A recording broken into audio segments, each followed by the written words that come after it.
Hello and welcome to another booktube video from me, Lauren, from Lauren and the Books. I'm freezing! I've got 2 jumpers on and I'm still so cold. I've got really cold hands.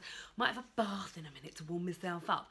Today I'm going to be talking about the books that I'm currently reading in the month of November. So I've currently got 6 things on the go, 4 of which are books. The other 2 I can't count towards my Goodreads. However, I am enjoying them very much. I'll start with the audiobook that I'm listening to at the moment. It is an audiobook that I've mentioned time and time again on this channel. It is The Year of Living Danishly by Helen Russell. It is an audiobook, if you haven't heard me bleat on about it in the past, it's a re-listen.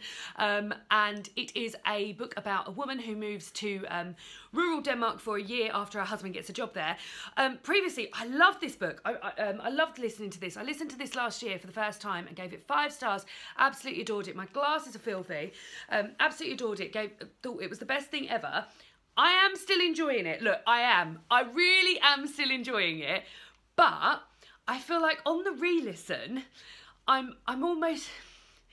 I feel like it's very first world problems, and Mercedes and I had a bit of a chat about it beforehand and both sort of said that, and now I feel like maybe I might be looking out for that, but it is a bit first world problems. She's very privileged and lucky woman. Her lifestyle is, well, it's just lovely, I would say. I'm just polishing my glasses.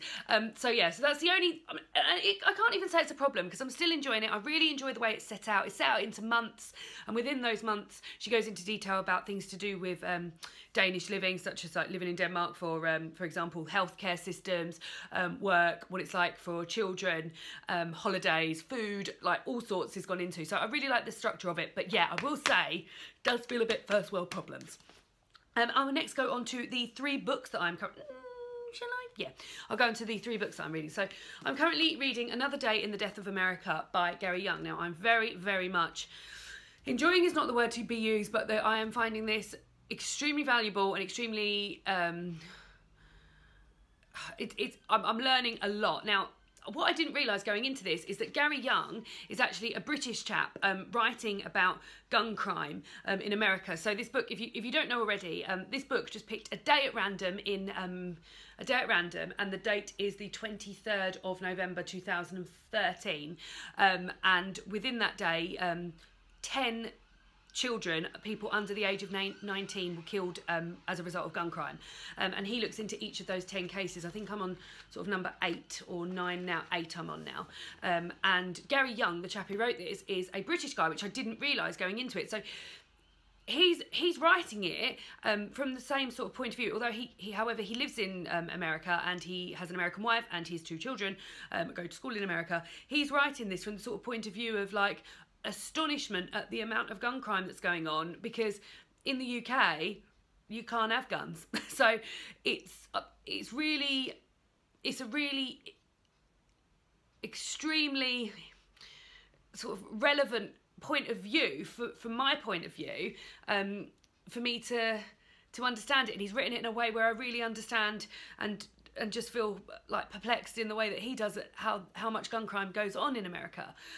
It's extremely important, it's extremely sad, and like there's moments where I've actually felt like, oh, like I've been punched in the stomach, but it's so relevant, and yeah, it's brilliant, really, really good. So yeah, on the 8th of the 10 kids that died that day, which is just so sad. So yeah, should be finishing that maybe even today.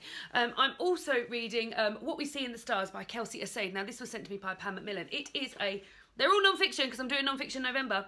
It is a book about the different constellations in the sky. I'm now on the section about the moon. I am finding this beautiful. It really is beautiful. I feel like potentially the constellation section is beautiful, and that takes up probably like almost the first half of the book. You can see here like all those darker pages are the constellations, and then this is more sort of like info. But I feel like it was a bit of a sort of like data dump almost. So literally I was like, oh, another constellation, oh, more constellations, and the artwork is beautiful and I'm really, really loving it, and it is gorgeous. And also, do you know what I've realised? Like how tenuous these links are. For example, let's look at this one. This is Canis Minor, the lesser dog. So this is a little dog. That constellation is a mere 2 stars linked by a line, and they think that looks like a dog.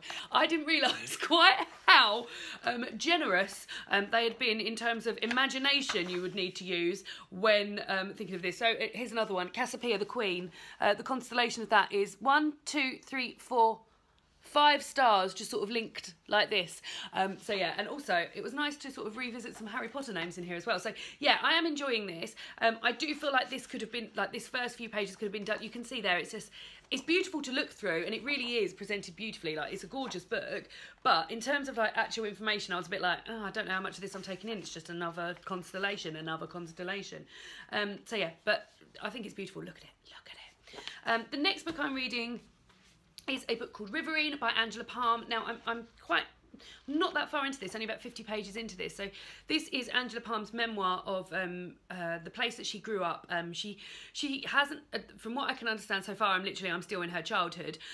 She never had the greatest relationship with her parents. She lived in a place which was constantly in a state of drought or in a state of flood. So everything was very rocky. She had a whole sort of like nothing was a constant throughout. However, one constant that she's mentioning at the moment is a lad that lived opposite her, Corey, who she has a real connection with, and she really loves him. Basically, he's a bit older than her at the moment. I don't know if it is going to go into a romantic thing, but at the moment it isn't a romantic thing. And this isn't a spoiler, but later on in life, Corey brutally murders somebody, and this memoir is about her returning to the place where she's from, coming to terms with how someone that she loved could do something like that. And yeah, I'm finding it's beautifully written, and yeah, it's Mercedes recommended this to me, and I'm quite enjoying it so far. So yeah, I feel like potentially I probably shouldn't have read this at the same time that I was reading Another Day in the Death of America, because I'm reading them at the same time. I've just read one of the young people that died in Another Day in the Death of America lived in south of Chicago, and some of this is set, and they're mentioning places like that, so I need to make sure that I'm keeping things separate.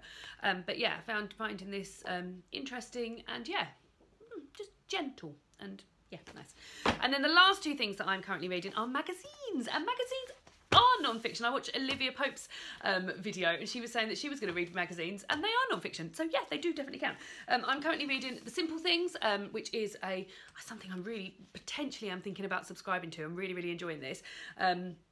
It's just a sort of cozy magazine. What have I got to read next? I've even dog-eared the page. So the next thing I'm going to read is an article about shamanism, and this woman who has been joining in. It's just beautifully put together. The photography in this is amazing. There's quite a lot of food and niceness, and yeah, it's just very nice. Just very nice and enjoyable thing to flick through. And I'm also reading, which I mentioned before, Good Housekeeping Christmas edition.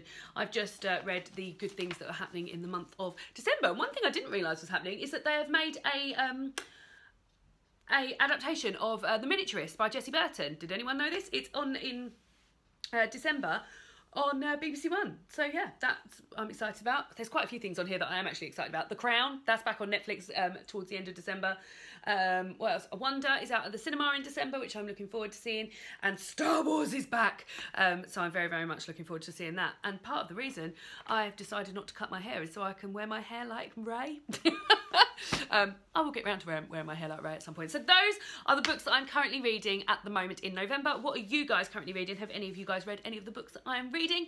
I would be very interested to hear, and I'm going to go and bloody have a bath now. My hands are like blocks of ice. And I will see you all again soon for another BookTube video.